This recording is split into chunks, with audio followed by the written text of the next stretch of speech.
Hey, good old Grief here, and today I'm reviewing Duckwrth's new album, SuperGood. So for those who don't know, Duckwrth is a rapper, hasn't released anything big this year yet, but in 2019 he came out with the project Falling Man, which I enjoyed. Wasn't very original, but it had some good hip-hop tracks, good rap tracks, and that's what I was expecting coming into this. Unfortunately, the 16-track presentation of 44 minutes feels extremely long, it feels tedious, and it strays away from the style that he experimented with on The Falling Man to bring more R&B elements and pop elements into it.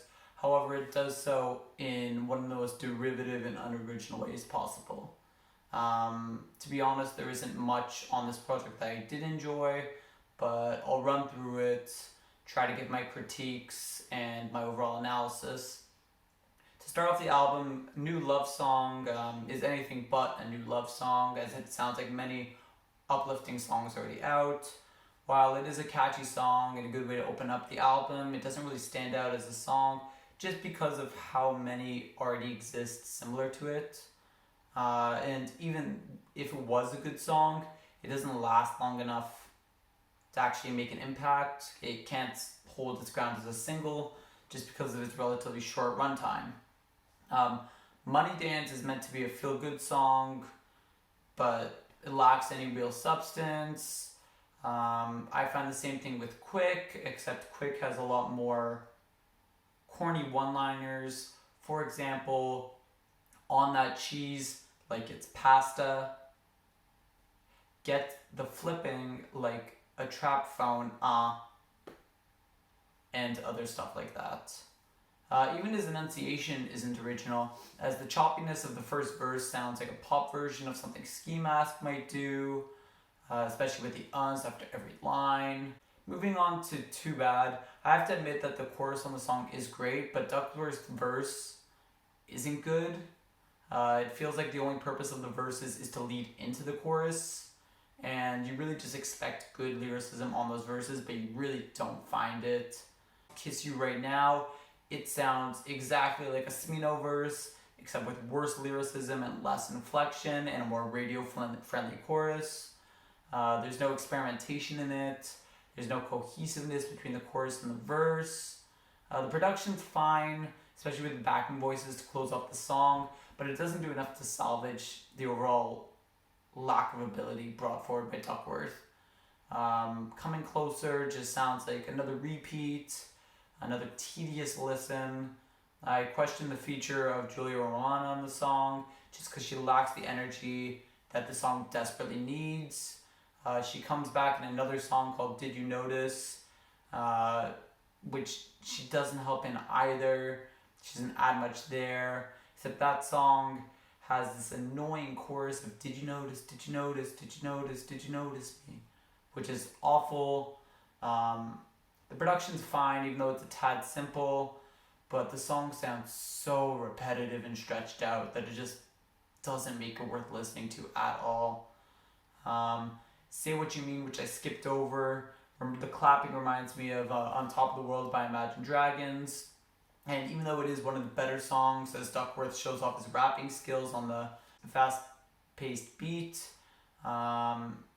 it's just shadowed by these annoying songs in between, right? Super Balance is probably the best song on the album, but I wouldn't give credit to Duckwrth on that. I would actually give credit to Earth Gang. The production as well is also glossy. There are these glittery xylophone-esque sounds, and the strong bass line guides the three verses. Earth Gang's verse is great. However, one thing that I didn't understand is that on the third verse, Duckwrth starts with a lot of energy, and it seems to just dissipate halfway through to the point where it seems disappointing. I don't understand why he stopped and could just keep up that energy that was present on the first two verses and in that one as well. Weekend sounds like a Code of the Friend ripoff. It's only 1:30, so it doesn't even have a big impact, but even in that time, it doesn't stand out to me. It's followed by Tuesday, which does not fit on the album at all. The beat sounds like something off a Blueface album, as it has a lot of trap elements, yet somehow it's given with less energy than something that Blueface would put out. This isn't more apparent than when he says "get it" over and over, to try to build up some energy, but while in fact it just dissipates it. He talks about having a seat at the table and being at the throne, talking like he's one of the best in the game, but in reality his unoriginality just shines through in that moment more than anything. World on Wheels is an okay song. Kyle Dion isn't great on the song, especially with the constant falsetto that he's in. However, it just sounds so white bread and generic, and nothing stands out in the worst way possible. SuperGood, which is the second last song on the album, sounds like a worse Daniel Caesar song, especially with the supporting vocals and pianos.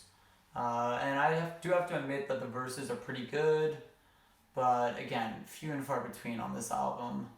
Find the Way is the last song, and the beat definitely has some energy to it, but the chorus is again so annoying, and it doesn't feel like it's a Duckwrth song.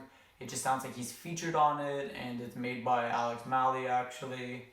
So I don't understand why on the closing track of your own album you don't have a large element in saying in it. To be honest, this review might have sounded repetitive and annoying, but that's exactly how I feel listening to this album. There's really nothing special about it. It is way too long at 44 minutes. I was done listening after the first 10. His rapping is lackluster in terms of both delivery and lyricism, and excluding a couple standout tracks like Super Bounce and like SuperGood, there's really nothing special about this album. It is not worth a re-listen. It is not worth a full listen, I would even say.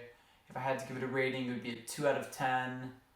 The only reason not giving it a 1 is just because there are some good bits and pieces, and I have heard what Duckwrth is capable of, so I really don't want to shut it down completely, but I did not enjoy it at all, and I really hope that he returns to form, at least to some extent, because Falling Man wasn't an awful album, but this one is pretty darn close to it.